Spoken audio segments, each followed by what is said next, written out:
안녕하세요. 오늘은 전 세계적으로 모르는 사람이 거의 없는 이름이죠. 페라리. 이 페라리에 대해서 좀 깊게 이야기 나눠볼까 합니다. 최근에 페라리 주가가 좀 조정을 받았어요. 그래서 많은 분들이 지금이 매수 기회인가? 아니면 페라리 투자가 장기적으로 봤을 때 정말 괜찮은 수익을 줄 수 있을까? 이런 궁금증을 많이 가지고 계실 겁니다. 오늘 저희는 이 페라리가 어떻게 보면 정말 독보적이잖아요. 이 위치를 어떻게 만들고 또 유지해 왔는지, 그 성공 비결부터 탄탄한 재무 상태, 그리고 투자 관점에서 본 미래 전망까지 좀 여러 각도에서 파헤쳐 보려고 합니다. 아시다시피 페라리는 그냥 자동차 회사가 아니라 거의 하나의 강력한 명품 브랜드잖아요. 그렇죠. 완전 그렇죠. 그 힘이 어디서 나오는지, 그리고 이게 투자 결정에는 어떤 의미가 있는지 한번 같이 탐구해보는 시간을 갖겠습니다. 자, 그럼 페라리의 세계로 한번 들어가 볼까요? 우선 이 회사가 어떻게 이렇게 특별한 위치를 계속 유지하는지 그 비결부터 좀 살펴볼게요. 페라리를 보면 가장 흥미로운 지점 중 하나가 바로 희소성이거든요. 이 가치를 정말 철저하게 지키면서도 지난 10년 동안 전체 생산량은 또 무려 88%나 늘렸다는 점이에요. 네, 그게 참 대단한 부분이죠. 언뜻 보면 좀 모순하기도 하고요. 생산을 늘리는데 희소성을 유지한다. 이게 어떻게 가능할까요? 비밀은 아마 그 각 모델별 생산량을 연간 한 1000대 수준, 그 정도로 아주 엄격하게 제한하는 데 있는 것 같아요. 네, 바로 그 점입니다. 그게 바로 페라리 성공 전략의 핵심인 거죠. 누구나 원하지만 아무나 가질 수는 없게 만드는 거예요. 그렇죠. 갈망하게 만드는 거죠. 그래서 오히려 잠재 고객들의 그 욕구를 더 증폭시키는 효과가 있고요. 수요는 넘치는데 공급은 딱 제한되어 있으니까 자연스럽게 차 값은 계속 최고 수준을 유지할 수밖에 없고요. 네, 맞아요. 마치 수십 년 기다려야 살 수 있는 그런 희귀한 명품 시계나 가방, 그런 거랑 비슷한 원리라고 볼 수 있겠죠. 게다가 페라리가 단순히 과거에만 머무는 게 아니라 이 변화하는 시장 환경에도 꽤 기민하게 대응하고 있다는 점도 주목할 만해요. 벌써 하이브리드 모델 판매 비중이 2024년 기준으로 전체의 51%나 된다고 하더라고요. 네, 상당히 높죠. 이미 절반 이상이니까요. 전동화 흐름에도 잘 발맞추고 있는 거고, 또 바로 내년에는 브랜드 역사상 처음으로 순수 전기차 EV 출시도 앞두고 있다고 하고요. 그렇죠. 첫 EV 모델에 대한 기대감이 상당히 높습니다. 물론 그 최근에 2030년까지 전기차 생산 비중 목표치를 원래 40%였는데 20%로 좀 낮추긴 했어요. 이건 사실이죠. 네, 그 부분 때문에 약간의 우려 섞인 시선도 있었고요. 근데 이게 어쩌면 이제 막 순수 전기차 시장에 발을 들이는 단계니까 페라리 고유의 가치나 성능을 어떻게 담아낼지 이런 것에 대한 신중한 접근 아니면 전략적인 속도 조절 이렇게 해석해 볼 수도 있지 않을까 싶어요. 맞습니다. 여기서 우리가 정말 주목해야 할 본질은 페라리가 단순히 차라는 제품을 파는 기업이 아니라는 거예요. 고객의 욕망, 그리고 그 브랜드 경험 자체를 아주 정교하게 관리하고 있다는 사실이죠. 아, 욕망과 경험 관리요? 네. 대부분의 다른 자동차 회사들은 더 많은 모델을 만들까? 아니면 가격 경쟁력을 높일까? 이런 고민들을 끊임없이 하잖아요. 그렇죠. 늘 그 사이에서 고민하죠. 근데 페라리는 좀 달라요. 아주 극단적인 성능의 내연기관 슈퍼카부터 최신 기술이 들어간 하이브리드, 그리고 이제 곧 나올 전기 스포츠카까지. 럭셔리 소비자들이 시대별로 뭘 원하는지, 그 궁극의 가치가 뭔지를 정확히 꿰뚫어보고 그걸 실현해내는 능력이 정말 탁월합니다. 와, 그 통찰력이 대단하네요. 네, 생산량을 조심스럽게 늘리면서도 아무나 가질 수 없다는 그 희소성의 아우라를 절대 잃지 않는 것. 이 절묘한 균형 감각이야말로 페라리를 지탱하는 핵심 경쟁력 중 하나라고 할 수 있습니다. 실제로 그 한정판 모델 같은 경우는 구매 자격 심사가 엄청 까다롭기로 유명하잖아요. 아, 그렇죠. 돈만 있다고 살 수 있는 게 아니라고 하더라고요. 맞아요. 브랜드 충성도나 기존의 페라리를 샀던 이력 같은 게 중요하게 작용하기도 하고요. 페라리의 또 다른 정말 경이로운 측면은 바로 그 수익성입니다. 아, 수익성 빼놓을 수 없죠. 네.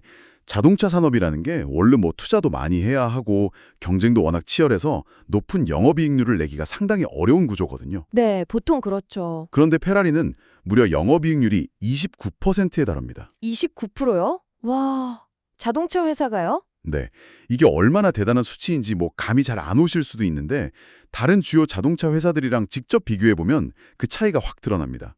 예를 들어서 포드나 GM 같은 대중 브랜드들은 영업이익률이 보통 한 5%에서 6%, 그 정도 수준에 머무르는 경우가 많고요. 네, 그 정도죠. 기술 혁신을 이끄는 테슬라 같은 경우도 최근 수치를 보면 한 10%대 중반 정도? 테슬라도 그 정도군요. 네, 심지어 같은 프리미엄 스포츠카 브랜드인 포르쉐도 정말 훌륭한 이익률이죠.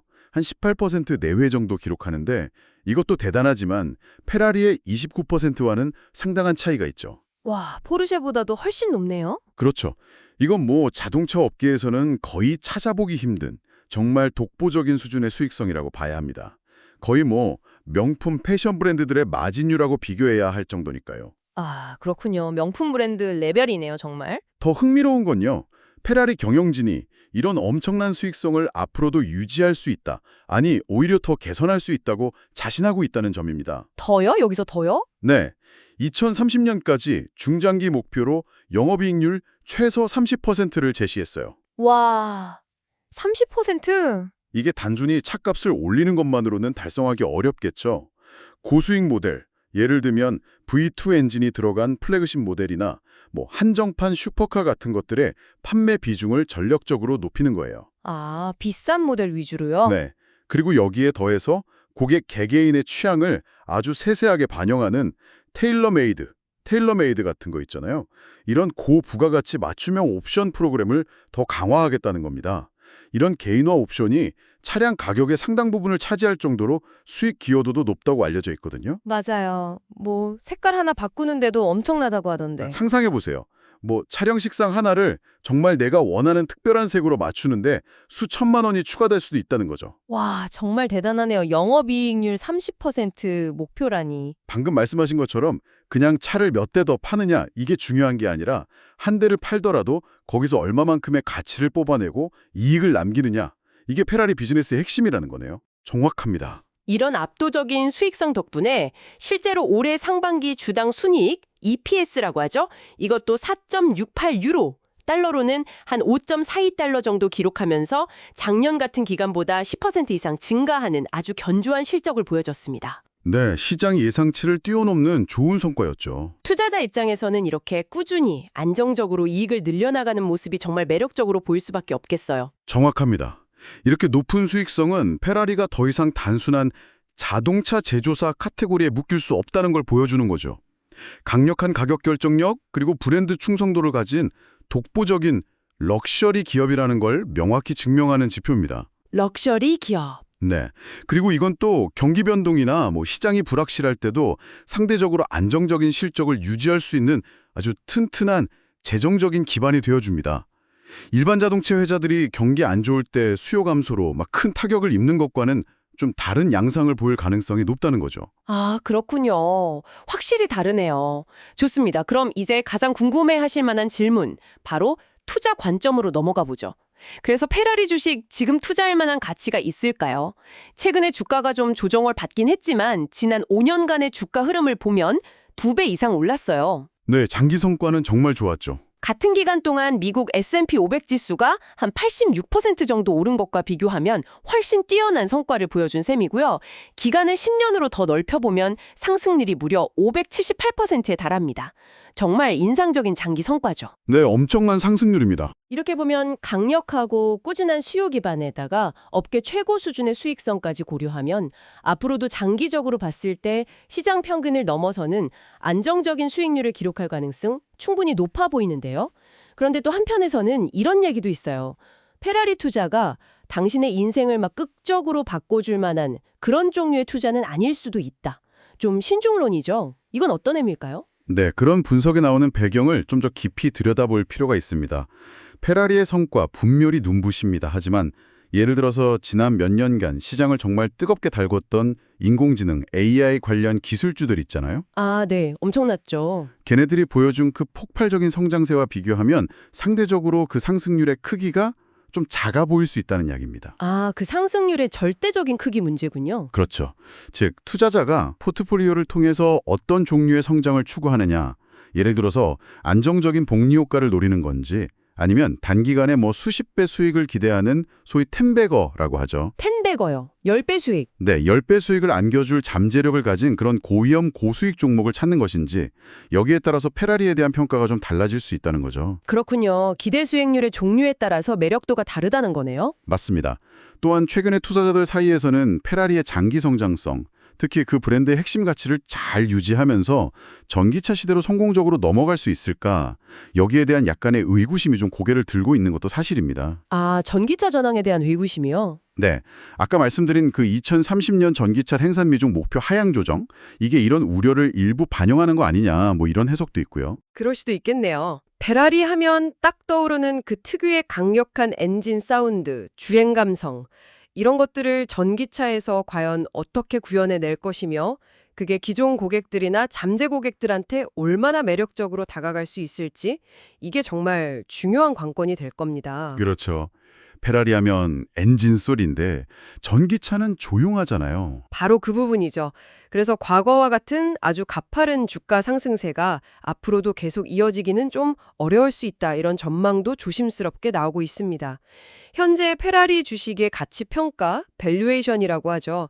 이게 이미 일반 자동차 회사가 아니라 럭셔리 기업 수준으로 상당히 높게 형성되어 있다는 점도 약간 부담 요인이 될 수 있고요. 아, 이미 주가에 그런 기대감이 많이 반영되어 있다는 거군요. 네, 그런 측면이 있습니다. 그렇군요. 그럼 종합해보면 페라리는 뭐 의심할 여지 없이 강력한 브랜드 파워, 그리고 경이로운 수익성을 가진 정말 우량한 기업인 건 맞는데 네, 그건 분명하죠. 투자 포트폴리오 안에서 이 주식에 어떤 역할을 기대하느냐에 따라 그 매력도가 달라질 수 있다. 이 말씀이시네요. 네, 그렇게 정리할 수 있겠습니다. 마치 뭐 안전자산처럼 꾸준히 가치를 쌓아가는 안정적인 성장주로서는 상당히 매력적일 수 있지만 그렇죠. 그런 관점에서는 아주 좋죠. 뭐랄까 인생 역전을 꿈꾸면서 찾는 그런 폭발적인 성장 잠재력, 뭐 10배 수익 같은 드라마틱한 상승을 기대하기에는 좀 아쉬울 수 있다. 이런 거군요. 네, 그런 기대치를 갖기에는 조금 무리가 있을 수 있다는 거죠. 특히 그 전기차 전환이라는 이 거대한 패러다임 변화 속에서 페라리가 어떤 답을 내놓을지 이게 앞으로 주가 향방에 정말 중요한 변수가 되겠네요. 맞습니다. 그 부분이 가장 중요하다고 봅니다. 그래서 좀 깊이 있게 들여다봤습니다. 핵심을 요약하자면 이런 것 같아요. 페라리는 누구도 넘볼 수 없는 강력한 브랜드 가치를 기반으로 희소성이라는 독특한 전략을 아주 성공적으로 구사하면서 꾸준히 성장해 왔다는 것. 네, 그 두 가지가 핵심이죠. 동시에 자동차 업계 최고 수준을 넘어서 거의 뭐 럭셔리 업계랑 비교될 만한 그런 경이로운 수익성을 자랑하고 있다는 점. 따라서 투자 관점에서 본다면 장기적으로 안정적인 성과를 기대해 볼 수 있는 아주 매력적인 대상임은 분명해 보입니다. 맞습니다. 다만 오늘 저희가 이야기 나눈 것처럼 이게 소위 인생을 바꿀 만한 그런 폭발적인 성장 스토리를 가진 주식이냐. 여기에 대해서는 각자의 투자 목표나 기대 수준에 따라서 좀 신중한 판단이 필요하다는 점도 확인했습니다. 네, 그 점도 중요하죠. 특히 자동차 산업 전체가 지금 전동화라는 엄청난 변혁의 시기를 통과하고 있잖아요. 그렇죠. 대격변기죠. 이런 상황에서 페라리가 앞으로 어떻게 자신들의 핵심 가치인 럭셔리, 성능, 그리고 감성, 이 세 가지를 미래 기술과 잘 조화시키면서 혁신을 이끌어 갈 것인가? 이 점이 장기적인 투자 성과를 결정지을 가장 중요한 열쇠가 될 것입니다. 경쟁 환경도 계속 변하고 있고요. 리막 같은 순수 전기 하이퍼카 브랜드도 등장하고 있잖아요. 이런 점도 주목해야 할 부분입니다. 아, 새로운 경쟁자들의 등장도 변수군요. 그렇습니다. 오늘 저희 이야기가 페라리라는 기업의 본질, 그리고 투자 대상으로서의 가능성을 좀 입체적으로 이해하시는데 조금이나마 도움이 되었기를 바랍니다. 마지막으로 여러분께 이런 질문을 한번 던져보면서 마무리할까 하는데요.